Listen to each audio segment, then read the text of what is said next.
The news, 97% of scientists agree. Climate change is getting worse. Carbon could cost us the planet. Just look out the window. Look out the window?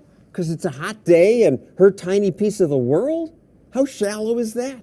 And what does it mean when we hear... The debate is settled. 97%. 97%. 97% of scientists agree. Of course I believe in global warming. Pat Michaels is called a climate change denier, but he agrees that the globe is warmed. 97% of scientists agree that global warming is real and people have something to do with it. Climate changes. Climate changes. Temperature's up 4 degrees since what's called the Little Ice Age hundreds of years ago, and up 2 degrees over the past century. The real question is it dangerous? Is it going to harm people? Exactly. There's not a 97% consensus on that? Of course there's not. There's no consensus on fear-mongering like this. If we lose the ice caps, you know how high the water will be? It would come up to the Statue of Liberty's elbow.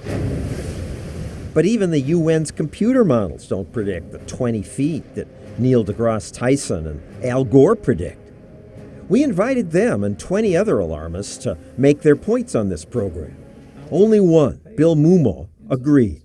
He worries about the hot car effect, where you put your car in the sun, it's 70 degrees outside, you get in your car, it's 140, how did it happen?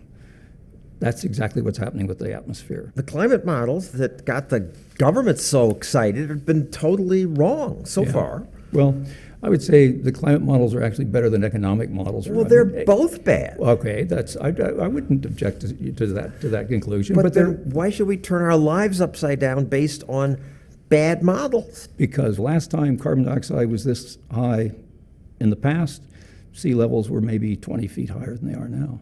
That was back before humans existed. It will resume warming, but you don't really care whether it warms a degree in the next 60 years. It warmed a degree in the last 100 years. Life expectancy doubled. A few degrees warming might be good.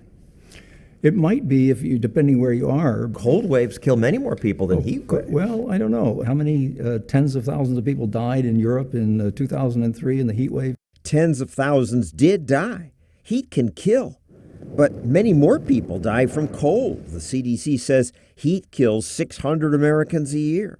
Cold kills more than twice that many. This budget requests $1.1 billion to address climate change. An agency doesn't get money going in front of a congressional committee and say, my issue, it's really not a problem. You ought to give the money to somebody else. No, instead, issues compete with each other for your money. And so you have to scare them. We have to act in this decade. As someone who gets paid to do research, I'm really excited. I'm going to go home and have fun. And so,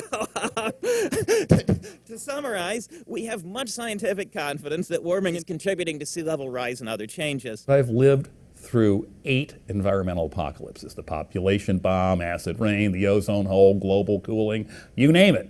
The global warming scare has longer legs because it's got more money. That also gives climate alarmists a reason to squash dissent. The climate change deniers suggest there's still a debate over the science. There is not. I bought what they were saying. Judith Curry is a climate scientist at Georgia Tech. She once agreed with the scaremongers. What changed? Well, ClimateGate. Emails reveal a plot among the world's top climate scientists. A group of esteemed scientists were strategizing to squash their opponents. And I thought, oh, wait a minute. Why should I believe this instead of my own judgment?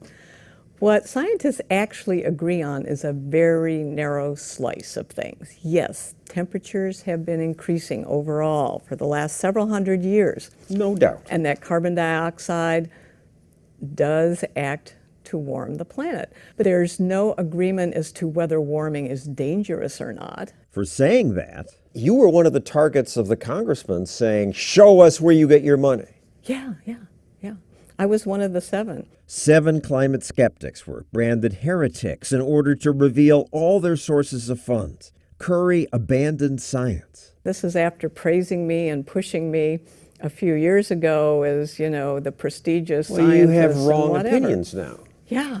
I was trying to be honest as a scientist. It was very unpopular with a lot of my colleagues. They were trying to squash people who disagreed with them. And they've succeeded. I get emails from people all the time who wish they could speak out. What are they worried about? Losing their jobs?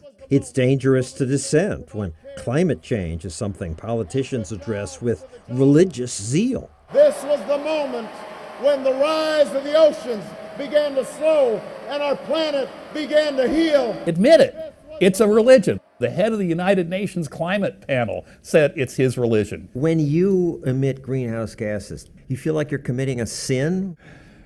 I suppose if I were a preacher, I'd say we're all sinners, but there's redemption out in the future. What is redemption? My wife and I decided to build a zero net energy house in New England. It's completely solar. But it's expensive. Basically, it's tax-free money for me. Yeah, taxpayers subsidize you and me. I did it too. Hey, Yep. What's fair about that? That just hurts the poor. They ask all these Nobel Prize winners, what do we need to do to help the world? Yeah. Addressing climate change was way down on the list. 1 million people die from dysentery. Yes, absolutely. Dirty water, horrible Yep. things Yep. that are killing people now. Yep. And that would be cheap to fix, by the way. Cheaper than We should do that before we worry about global warming. But it's not an either-or thing. But government action is an either-or thing. We don't have endless money. If we want to help people, we ought to do what really helps.